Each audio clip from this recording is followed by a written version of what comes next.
ලංකාවේ දේශපාලනයේ දැන් මේ ප්‍රධානයයි කියන පක්ෂ දෙකකට බෙදලා තියෙනවානේ.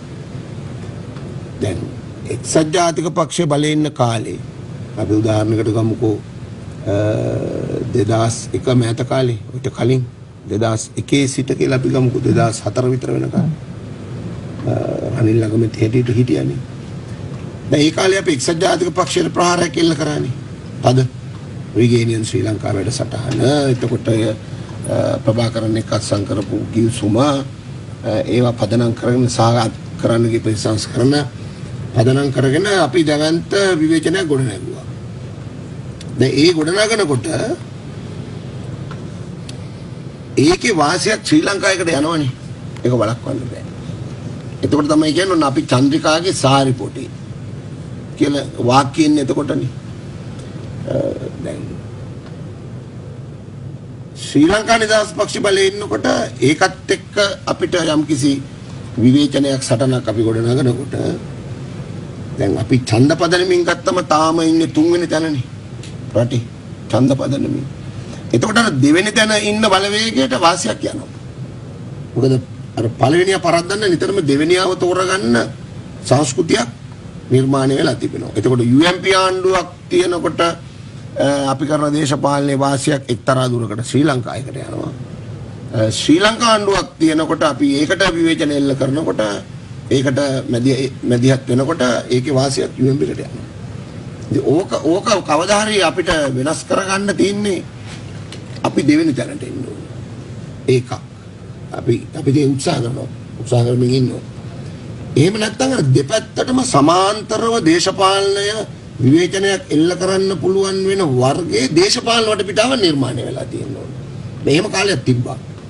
උදාහරණයක් ගත්තොත් 94න් පස්සේ චන්ද්‍රිකා කුමාරතුංග මැතිණියගේ පාලන කාලේ ඉතා ඉක්මනින්ම එක්සත් ජාතික පක්ෂයේ ආර්ථික සහ දේශපාලන ප්‍රතිපත්ති වල ස්වරූපයේ චන්ද්‍රිකා කුමාරතුංග මැතිණිය හැසිරෙන්න පටන් ගත්තා.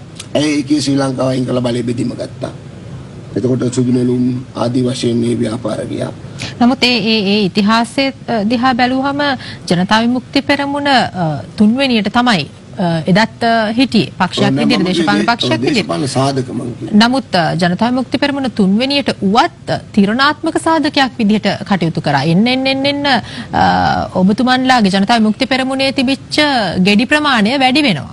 ඔඩොක්කුවේ තිබිච්ච ගෙඩි ප්‍රමාණය වැඩි වෙනවා. മന്ത്രി සංඛ්‍යාව වැඩි වෙනවා. නමුත් මෙවර හැසිරීම ගත්තම ඊට වඩා වෙනස්. දැන් ඇයි ඒ තත්ත්වය ඇති උනේ? මම තර්ක ගොඩනගන්නේ ඒ කියන්නේ මෙහෙම යථාර්ථ ඒ කියන්නේ ආර්ථිකමය අරගල ස්වරූපයක් දේශපාලනයේ උඩට එනකොට දැන් ආර්ථිකයේ මූලික කරගත්ත ස්වරූපයේ අරගල සහ සටන් සහ දේශපාලනයක් ඉහළට එනකොට ඒ UMP එකටයි ශ්‍රී ලංකාවකටයි සමාන්තර විවේචනයකට පෙළ ගැහෙනවා. දැන් දේශපාලන ප්‍රතිසංස්කරණ මූලික කරගෙන සමාජ සාකච්ඡාවක් ගොඩනගෙනකොට දැන් උදාහරණයක් ගත්තොත් මහින්ද රාජපක්ෂ මහත්තයාගේ පාලන සමය පදනම් කරගෙන එල්ල වෙච්ච විවේචනයේ තියෙන වැඩිපුර දේශපාලන ප්‍රතිසංස්කරණ ඉල්ලලා. ඒතකොට දේශපාලන ප්‍රතිසංස්කරණ අපි තුමුකෝ විදාය ජනාධිපති ක්‍රමය අවශ්‍ය කිරීම, ප්‍රජාතන්ත්‍රවාදය, යහපාලනය, මාධ්‍ය නිදහස ඒවා ආර්ථික සටන් පාඩ නෙමෙයිනේ. ඒතකොට මෑත කාලේ ගොඩනැගුණේ ඒවා වැඩිපුර. ඒවා ගොඩනැගෙනකොට අර ඒ දේශපාලන ප්‍රතිසංස්කරණත් එක්ක සම්බන්ධ වෙන බලවේගය ලොකුයි. එතකොට අර සමාන්තර විවේචන දැන් අවුරුදු 20ක් පාලනය කරපු මහින්ද රාජපක්ෂ මහත්තයාගේ පාලනයටයි